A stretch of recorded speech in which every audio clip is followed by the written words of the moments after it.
Hey guys, back out in the shop working on the cars, getting them ready for Bonneville.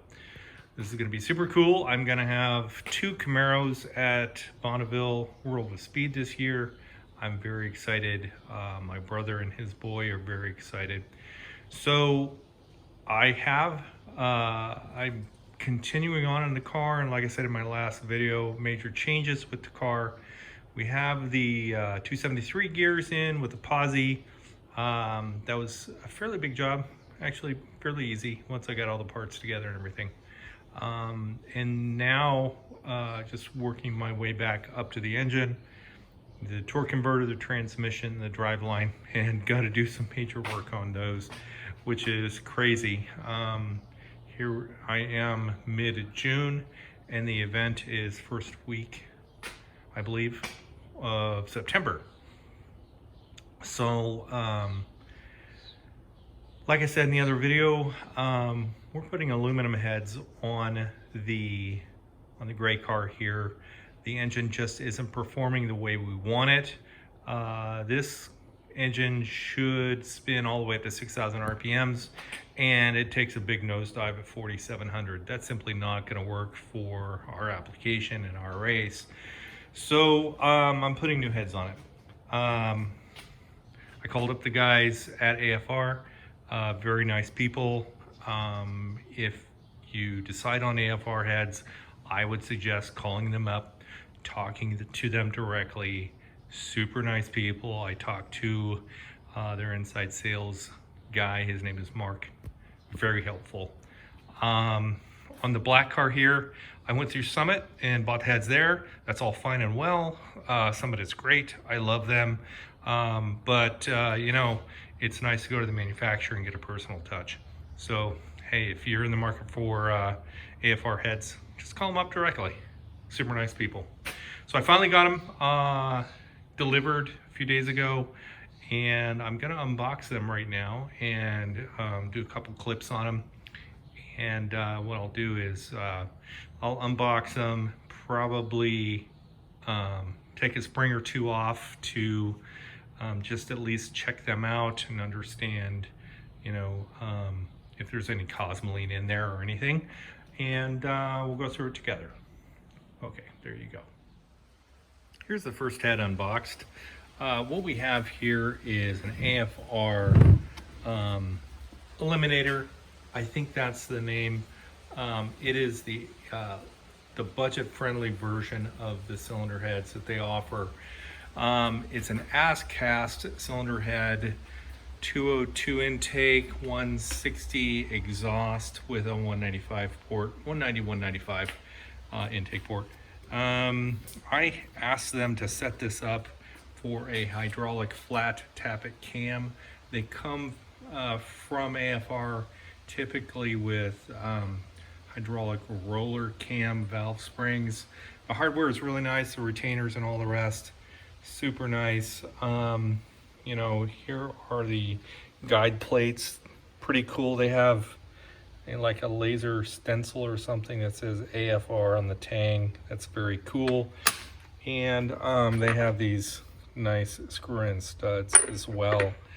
Overall, super super affordable. I think for the set of these heads it was $1,200, and they're having a sale on them right now. Not trying to be a you know, not trying to get a sponsorship here, just saying that I really like this product quite a lot. And I used on the black car there, I used the CNC ported cylinder heads on that engine. Had really good luck, and hoping to have really good luck with these cylinder heads. So that's about it for the cylinder heads and the rundown.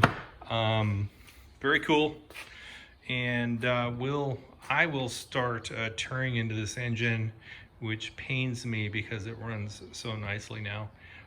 It's always tough to tear into a nice running engine, even though it doesn't perform to the standards, the requirements that we have for the race. In any event, there you go with cylinder heads. I popped one of the valves out just to see what was going on and check everything. Here's the valve spring set that they put on here for flat tappet cam. You can see it's got it's dual spring. There is a dampener inside of the primary spring and the small secondary spring. I hope that this works for a flat tappet cam. I asked for a spring package for a flat tappet cam. I guess we'll find out, because if the flat tappet cam goes flat, I guess we'll have to do some major surgery. In any event, put the spring mic on it and set right at 1.8, which is perfect, probably exactly what the spring calls for. It is right on the money. Like I said, the valve, I pulled an intake, as you can see. Valve was 202, and the stem is, it looks like an 8mm stem, you know, standard small block Chevy's 1132. So yeah, looks cool. I don't see how they can sell a head this cheaply for the really nice hardware they've provided. Like I said, if you're looking for aluminum heads, this is probably the deal for you. Here I go into tearing the cylinder heads off of this car. One thing I really hate doing is tearing into a great running car. This thing runs great, but unfortunately, you know, it just doesn't perform where we need to go. So first clip, I've got the coolant drained out of the engine block. You have to drain the engine block because the intake manifolds on these small blocks have coolant running in them. And if you don't drain the block out, the coolant will go into the oil. And I just changed oil on this thing, and yeah, oil's not cheap anymore. So drain the coolant and getting ready to tear into it. I will make clips intermittently through this process, and just to show progress. And here we are with a short block. Got the heads torn off. Took me about an hour, which isn't too bad, I guess. Anyway, yeah, progress after about an hour. Short block. Everything looks good. Engine was running good. Maybe a tad rich, but who cares? Yeah, okay. Progress update.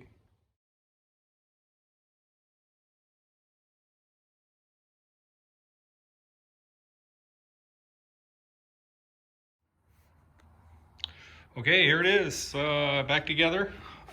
Just gotta start it up and see how she runs. Been cranking on this thing all day today, and yeah, so I think, you know, there was just a little bit of weirdness with the rocker arms. Have some aluminum Summit rocker arms on there, and they didn't want to clear the retainers on the valves very well, so I'd clearance those. I think it will be okay. Yeah, let's see if this thing will start, and go from there.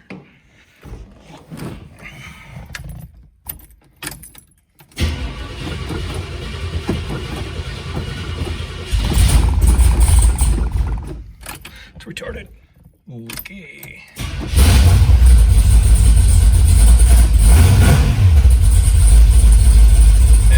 That's how it's done.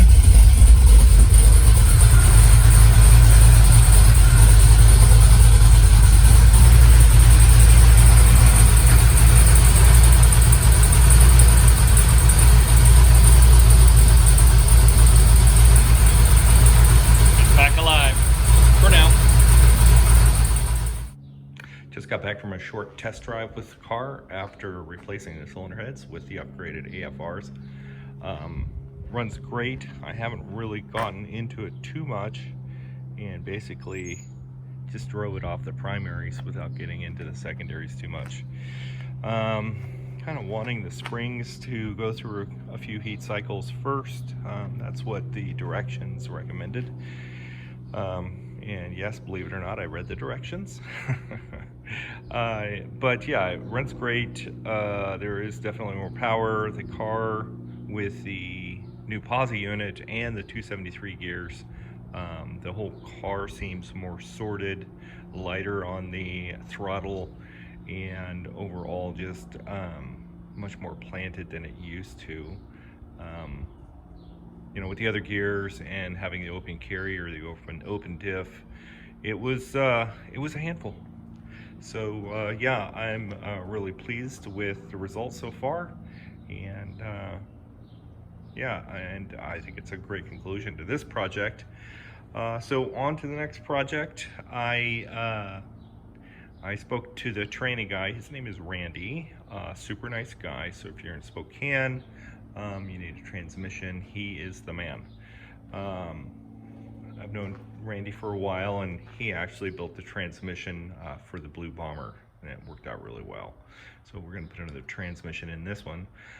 This one, while it does work and all the rest, it leaks like a sieve, and it's been fairly problematic since day one. But and it's got a broken ear off the case, and I just really want to sort it out before we ship it off to the kids and take it to the Bonneville and stuff like that. So next is new transmission, changing the converter also, going from a 3,000 stall down to an 1,800 stall, I believe is what it is, 1,800, 2,000 stall.